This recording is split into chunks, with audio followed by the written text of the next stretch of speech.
I've been with my partner for 17 years, and from the very beginning, there was two things that she always said to me. She would say, fake it till you make it, and do what the boys do.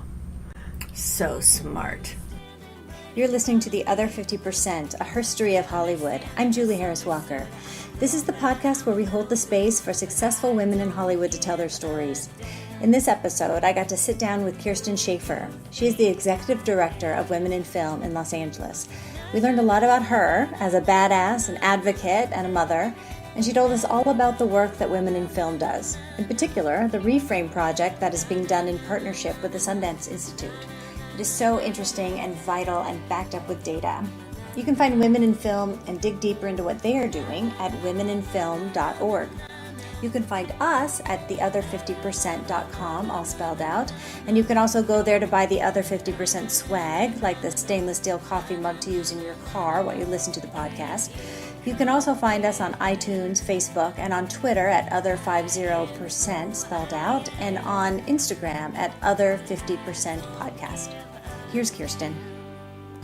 What is your job? I'm the Executive Director of Women in Film here in Los Angeles. That's fantastic. How did you get into this business? How long have you been at this job? How'd you get here? I've been here for about 18 months. I came from a nonprofit arts organization called Outfest. Mm-hmm. They run an LGBT film festival and a restoration project and a youth mentoring program and a People of Color film festival, most of which I had a hand in starting because I was there for a really long time. How long were you there? 13 years. Oh my gosh. Mm-hmm. So I was a programmer and then a director of programming and then an executive director. Prior to that, I ran a film festival in Seattle. Oh, you did? Before that, I was in school. I was in college. I started programming film festivals, I think probably my second year in college.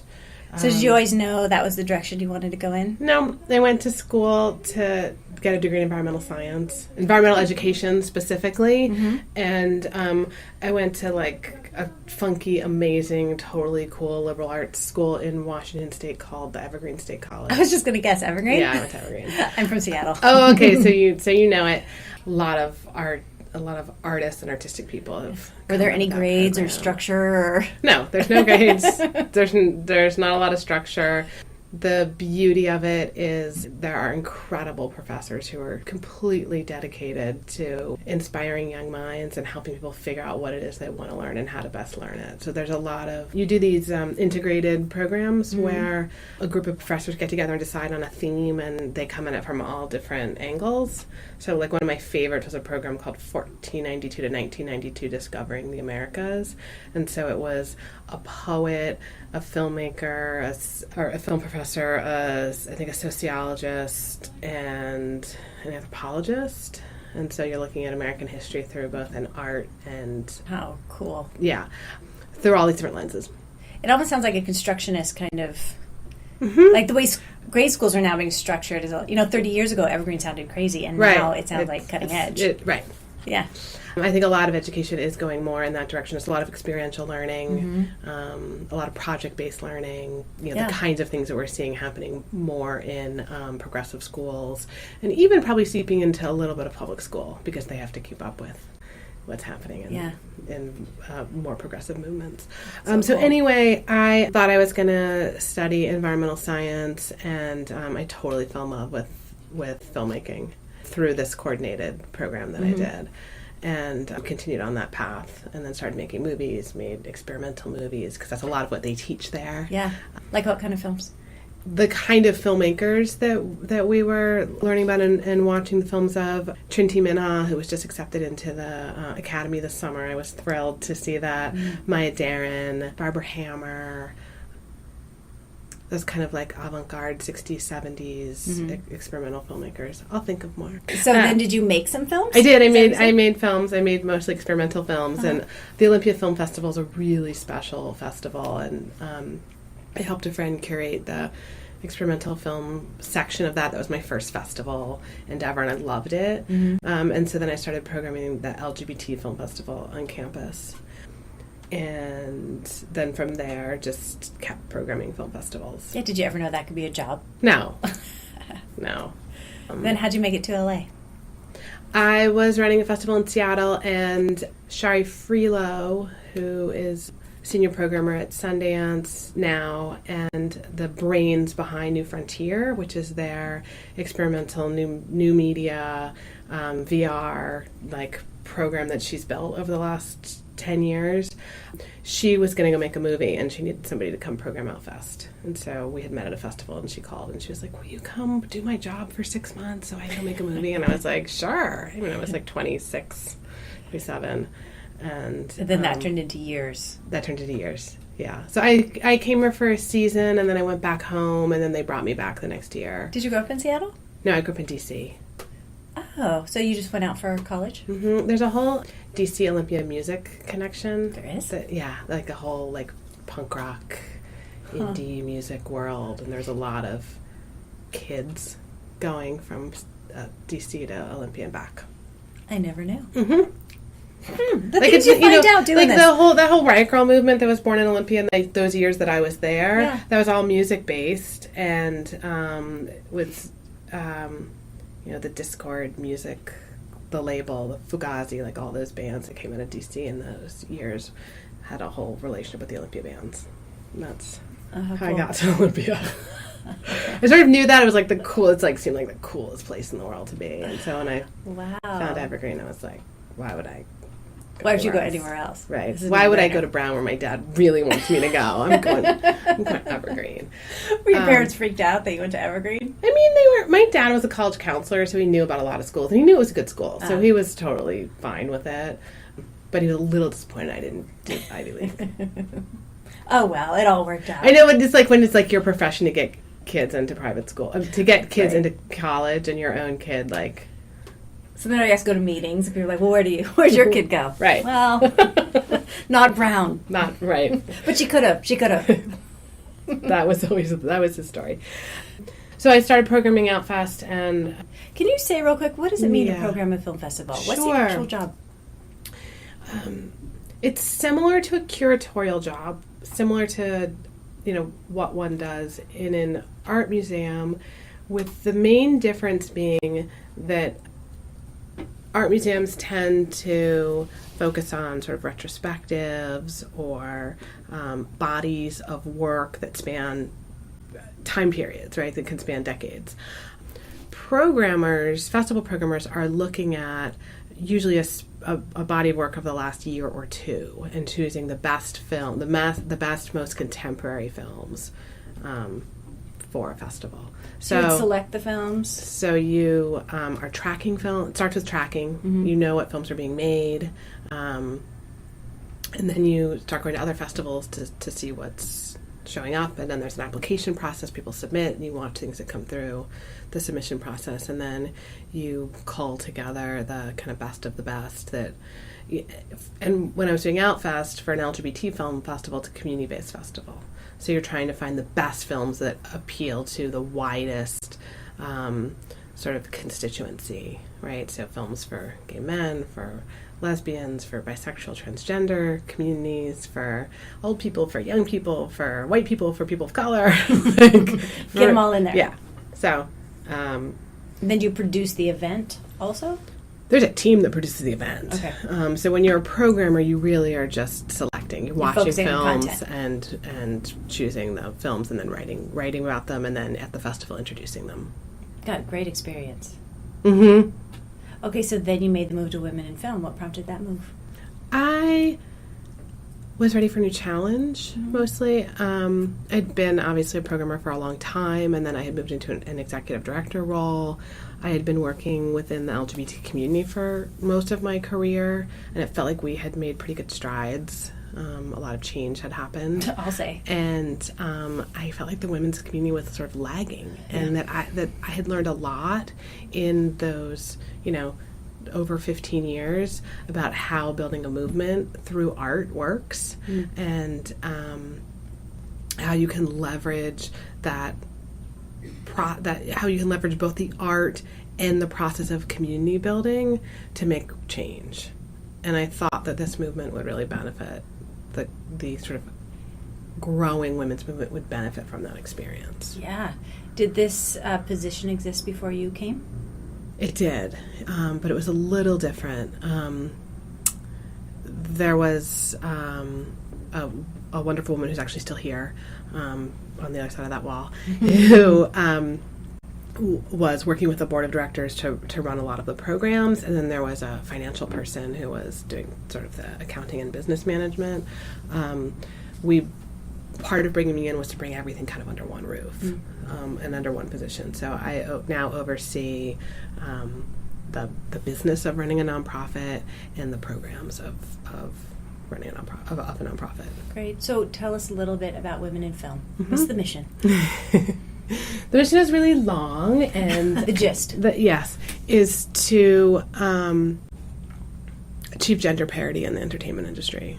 Is the goal of Women in Film, and we do that both through advocacy programs that create more opportunities for women. I think of it as kind of lifting the ceiling, and then we have educational programs that build the skill sets of our members so that when the opportunities arise, they are prepared for excellence. Great. What are some examples of those programs? We run a film finishing program. We give grants to projects so that they can get across the finish line. We have scholarship programs. We have a PSA production program that's really interesting. It's one of the oldest programs of the organization, and it both trains women in areas that they're either not familiar with, or there's an opportunity for growth within the business. So sometimes, somebody's been a successful editor and they want to be a director, and so this gives them the opportunity to try out a different role. All the while making PSAs for worthy causes in Los Angeles. So supporting other charities, mostly charities that benefit women in the region. Great. We have a mentoring program, another program that's one of the longest running here. There are about 150 women who participate in the mentoring program, mentees and then mentors. So they do mentoring circles, so 2 mentors for 10 mentees. And what does that look like? Do they meet and talk? Yeah, they meet once a month and set goals and work through issues, and the mentees have the benefit of experienced women helping them figure out how to map their careers or navigate issues that they're having in the workplace, or sometimes they're things that are happening in the moment around a production, or sometimes it's about bigger picture, how do I get to the next level within whatever track I'm in. Now, is that different from your shadowing program? Yes, the shadowing program, which is currently on hiatus, but when it's active, that's really pairing, that's a director shadowing program, so that's pairing a director up with somebody on set that they can shadow. We have a monthly screening series that we do with the ArcLight as a way to highlight successful female writers, directors, and producers. So we screen their movie and do a Q&A. We have a monthly panel series when we focus on a different topic every month. Everything from producing to directing to cinematography to casting, music, supervision. We rotate through issues that we think are useful and needed to the membership. Now it's a paid membership at different levels, depending on experience? Exactly.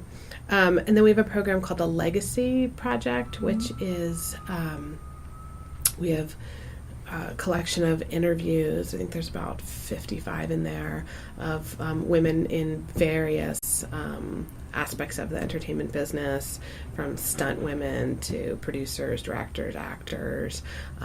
Most of them are nearing the ends of their careers. Some are mid-career, but mostly they're women in their 70s and 80s, talking about what it's been like to be in this business. Cool. They're pretty amazing, and so they're made and produced here with our team, and then their videos, and then they're housed at UCLA in the archive. Oh, cool. So they're archived so that people have access to them forever. That's great. And then we have this incredible program that we run with the Sundance Institute. Yes, I want to hear all about that. Okay, great. So it is currently called Reframe, and it was the brainchild of Kathy Schulman, who's our board president, and Carrie Putnam, who's the executive director at Sundance. The relationship with Sundance and Women in Film began by doing research. So Kathy realized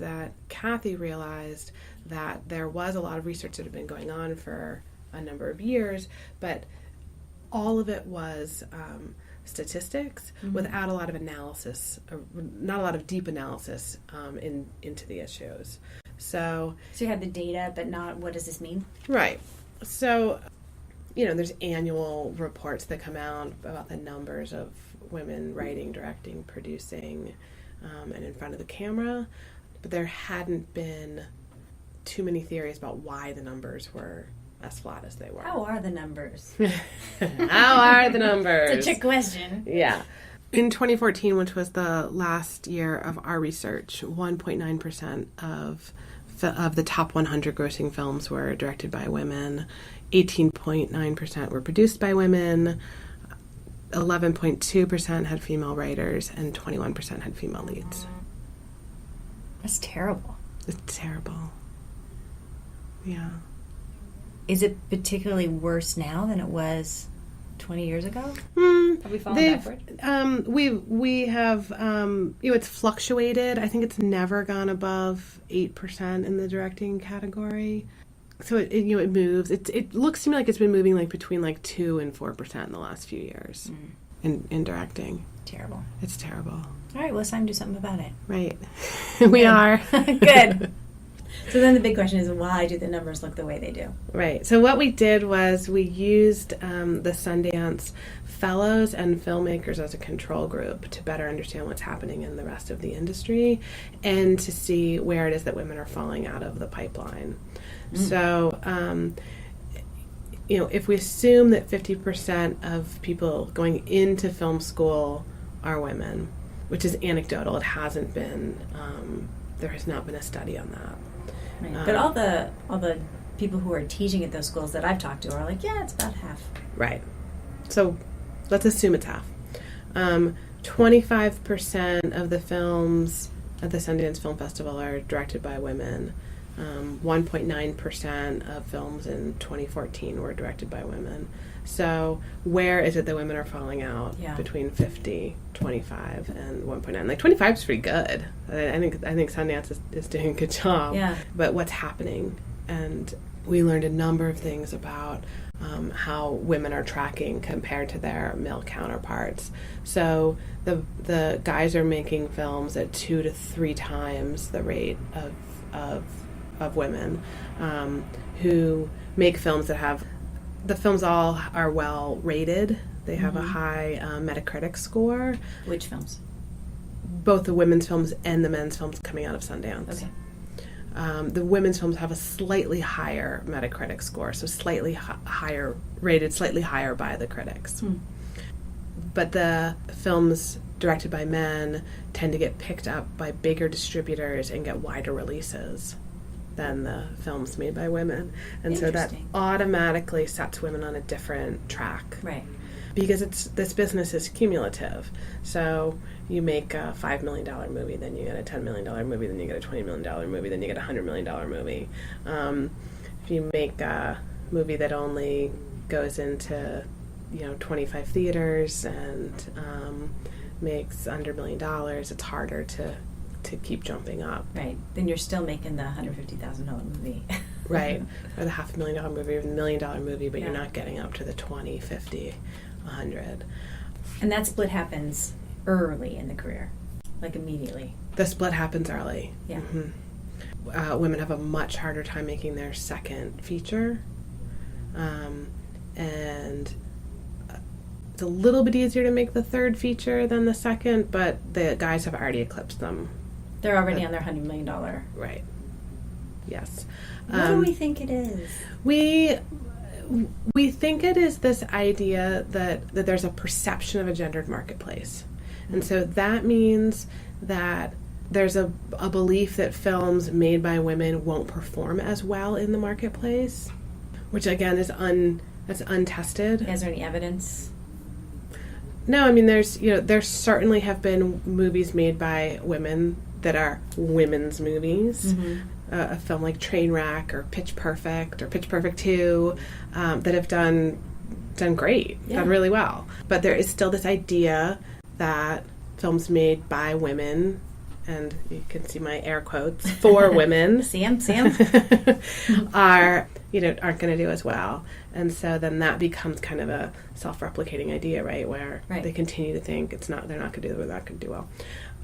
So that was kind of the top thing that we learned. Because after we did all the numbers, the researchers, and we work with Stacy Smith at USC, so Stacy and her team then went out and did a number of interviews within the industry and asked a series of questions to try to better understand this. And so that's where they came up with this perception of a gendered marketplace.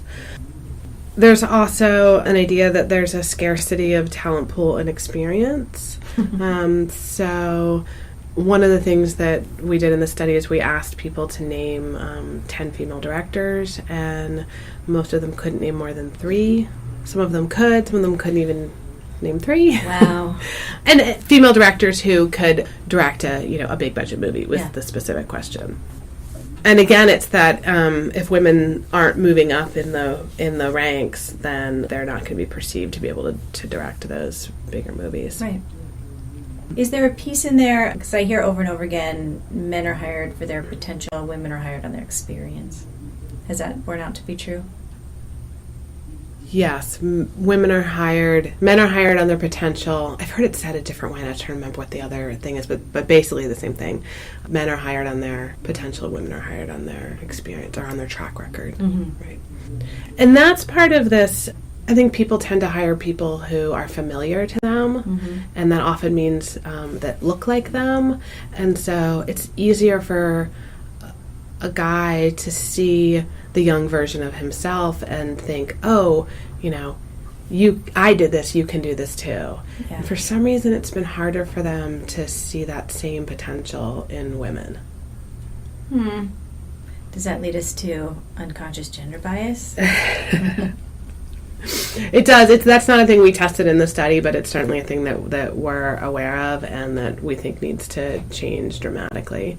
So after we did all the research, we realized it was time to move into action. So out of what the research did is it increased the conversation. So it increased the conversation in the press, in social media, among women, among men. Made it very transparent. It did, and got a lot of people focused on the issue and talking about the issue, which is really important and part of the solution. Yeah. But the other part of the solution is, what do we actually do to make change happen? And so a year ago, the Sundance Institute of Women in Film pulled together a group of industry leaders. So about 50 people, mostly presidents at companies, presidents and above at studios, networks, partners at agencies, and a handful of creative people to have like a 2-day think tank to come up with solutions. Lydia Pilcher was part of that. That's quite a room you assembled, I bet. It was an amazing room. And we worked with pretty remarkable facilitators who got us to basically 3 solutions that we announced in the press last year. So those 3 solutions are to increase the amount of unconscious bias training. There's some already happening in the business, but not enough, because we believe that getting people to understand how those unconscious biases work and then put plans in place to mitigate them is a key part of the solution. Is there an army of trainers doing that, or is that a pretty new specialized thing? I mean, it's a field that has existed in academia for over a decade, and there are a number of different consulting firms that do it. I'm sure you're aware of the work that Google's doing in the space. Yes, I just heard about that. Yeah. So, they definitely have been leading. Some of the original work was done by a professor at Harvard at least 10 years ago. So, unconscious bias training, and possibly other kinds of education around bias, and changing the culture within businesses, which is a thing that I think a lot of big companies do and are always trying to experiment with and find the right way to do, and that we're trying to help move forward. Yeah, that seems very doable, because once you see it, you can't unsee it. So it seems to me once you get everyone to see it. It does seem that way, although the research has shown that one unconscious bias training does not change the actual result. Okay. And so we're trying to design a program that beats the odds so far, and that is outcome-based. So reinforce. Mm-hmm. Both reinforce, but also understand and change behavior. Right? Because you can understand the unconscious bias, but that doesn't mean that either you individually or the company changes the behavior. Right. So how do you change the behavior? You make commitments to do things differently and hold people accountable. Okay. I was talking to a woman the other day who suggested we make a checklist and hand it out. Here's what you should be doing. Mm-hmm. I think a checklist is an interesting idea. I think co-creating that checklist is important, though, because if we tell people what to do, if we prescribe it, especially if we prescribe this to, men and to big companies with deep infrastructure, I think the beauty of this project is that there are people in leadership positions who are helping to create the programs, and instead of the nonprofit just saying, "Hey, do it this way." Right. Okay, so what's the second piece? The second piece is a protege program. So one of the things that we learn in the research and we've heard is that people don't know who to hire. They don't know where to go. There's not enough talent. And so helping to continue to develop that talent pipeline. Okay, so what's the third piece? The third piece is a stamp. So to award us a stamp or like a seal of approval to television shows and films that get close to gender parity in front of and behind the screen. Oh, great. So we're working on a rubric to measure that. Interesting. What has the response so far been? People are excited and they're ready for us to actually roll out the programs and get started. Good. So we've spent the last year planning and we'll be rolling out in 2017. Great. And you're partnering with all the people who can make it happen. The way that we imagine it working is that group that came together a year ago to help put these programs together are all still involved, and that they'll help take the programs out to studios, networks, production companies, agencies, etc. Great. Is the goal 50-50? The goal is to see incremental change year over year. Okay. There's been a ton of research done in the field around what that tipping point is, and how boards, the Fortune 500 boards of directors, or how other leadership positions in companies increase, and what makes a difference in both the product and in the culture. There's some theories that 30% is the place to be, and that 30% is enough to change the culture on a board. That's mostly where that research has been done. So the women who are there are comfortable and can be themselves and exactly achieve what they need to achieve. Yep.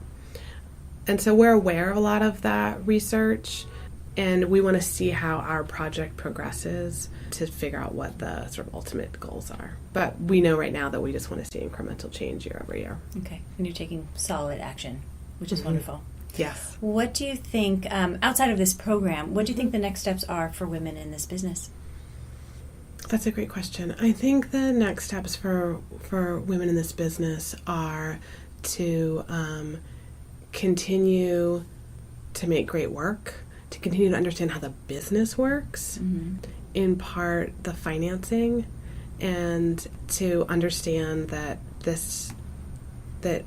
making films and television is at the intersection of art and business in a kind of a unique way. I mean, I know that other fields experience a similar reality, but I think the entertainment industry is really unique in that, and especially in the United States where there isn't, government funding. Yeah. There's so much business and tiny little bit of government funding, but compared to a country like Sweden where they have an incredible gender initiative because many of the films made there are funded by the Swedish Film Commission, so they can mandate that 50% of the films they fund are going to be directed by women. Yeah, good.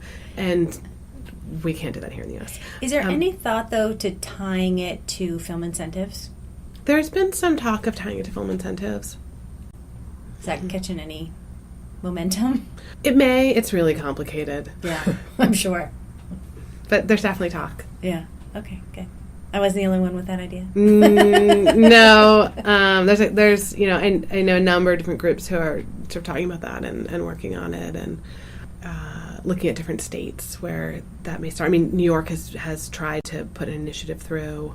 We may be able to. I think there's a lot of politics that go into those incentives. Yeah, for and sure. a lot of powerful entities, unions, guilds, have different stakes. And it's not as easy as shoving a box on the application. No. Okay. I think it would be done by now if it was. If it was that easy. Yeah. I've been asking everybody this question is because women, I think, have leaned in to death. Mm-hmm. How do we make it an imperative for men to include people? One of the exciting things about Reframe is in that group of ambassadors, there are, I think about 30% are men. So those are men who are leaning in and who are really committed to making change. Great. And I think those men are doing a really good job of talking to other men about how to do it. And what's the case they're making? Why? Why should they do it? Well, when I've asked men why they're doing it, some are doing it just because they think it's the right thing to do. Mm-hmm. Some are doing it because their fathers, husbands, brothers, sons. They know women. And they're, they see how this is affecting the women in their lives. Great. Are you a success? Are we a success? Are you a success? Am I personally a success? Huh. What does that even mean?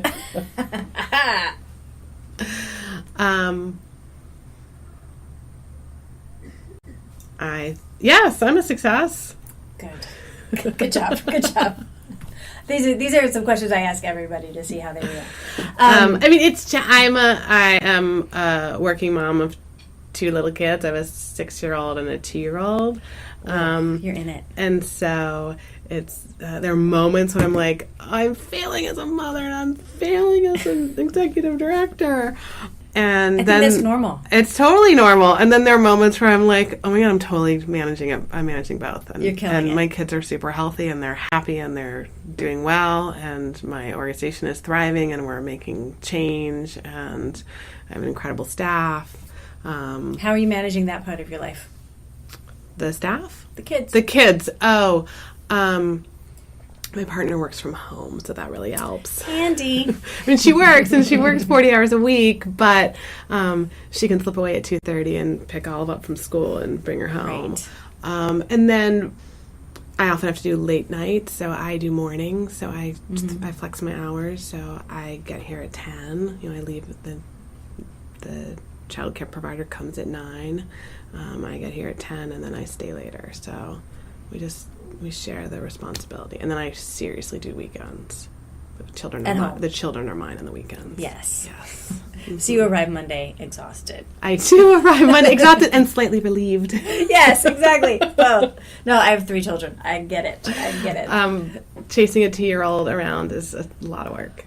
Yes. But she won't be 2 forever. She will not be 2 and forever. And then I'll be sad that she's not 2, right? Exactly. It's like how it works. It's the constant push and pull. Like, grow up. Stop. Yeah. Like around 11, I'm finding. Like, that's good. Stay there for a while. Right. Because the minute they get in high school, it's over, man. Yeah. It's crazy. I do think the next conversation for us to, once we do see some more progress, and I should note, I think that 2016, when we see the numbers, are going to be great. Not great. We're gonna see some real progress in television. Oh, for sure, in television. And it's much harder to make progress in the top-grossing feature films. Mm-hmm. There's fewer made. There's fewer directors on them. I mean, television in a season you have 6 to 16 directors directing slots. Yeah. So the opportunity for gender equality in television is higher.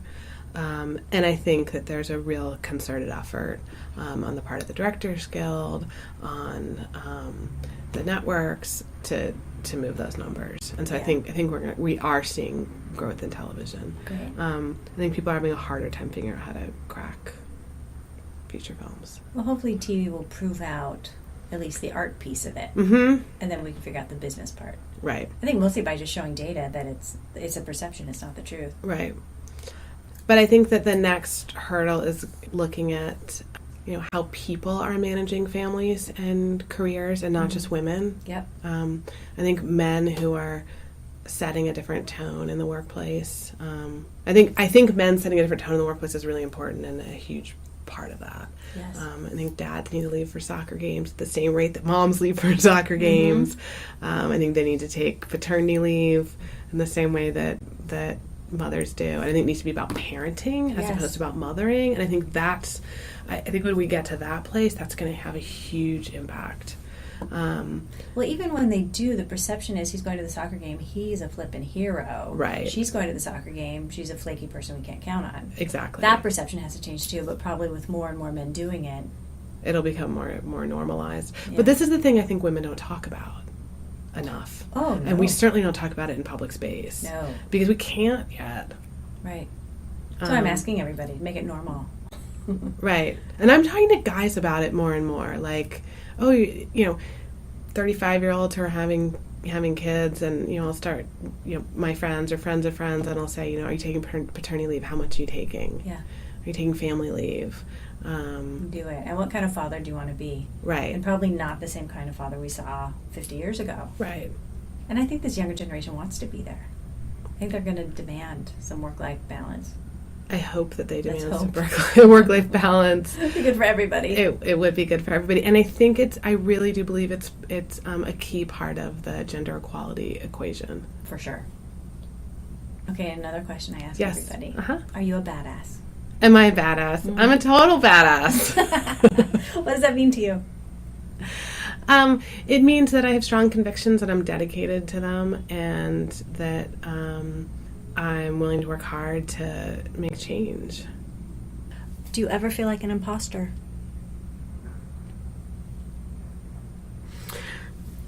I've been with my partner for 17 years, and from the very beginning, there was two things that she always said to me. She would say, fake it till you make it, and do what the boys do. So smart. She was a production designer before she became a music industry person, and I think to survive in that industry, that's how she had to think. And so I do occasionally fake it till I make it, which then makes me feel like an imposter. But then when you make it, you don't feel like an imposter anymore. So you only feel like an imposter for like a minute. And then you have the evidence. Right. I love that. Do what the boys do. Yeah. And she's been saying that a long time. Oh, for as long as I've known her. I only figured out to start saying that like 2 years ago. I wish I had known that the whole time. That is great. Okay. Think like, this is what she says. She says, think like a boy. Yes. Think like a boy. Yes. We should. So like we think about, I mean, I don't like to put men and women into categories because of course we're all unique individuals with our own experience. Spectrum. But there are some things that tend to trend, and one of them is that that women tend to think about our communities first, our friends, our family, and guys tend to think about what's best for them. And so getting a little bit of thinking about what's best for us is a good thing. Ask for it. Throw yourself in. Right. Don't wait for permission. Everything Sheryl Sandberg said. Right. All of that. All right. Thank you so much for doing this. You're welcome. You've been listening to The Other 50%. I'm Julie Harris Walker. I'd like to thank Kirsten Schaffer for sharing her story and telling us about women in film and their important work. And special thanks to Jonathan Lucas for editing, Jay Rowe, Danny Rosner, and Allison McQuaid for the music. Please find us on iTunes and subscribe and leave a review. And on our website, theother50%.com, all spelled out, for added features, bios of our guests, and the merch. You can also follow us on Facebook and on Twitter at Other50% and Instagram Other50% Podcast. Thanks for listening. See you next time.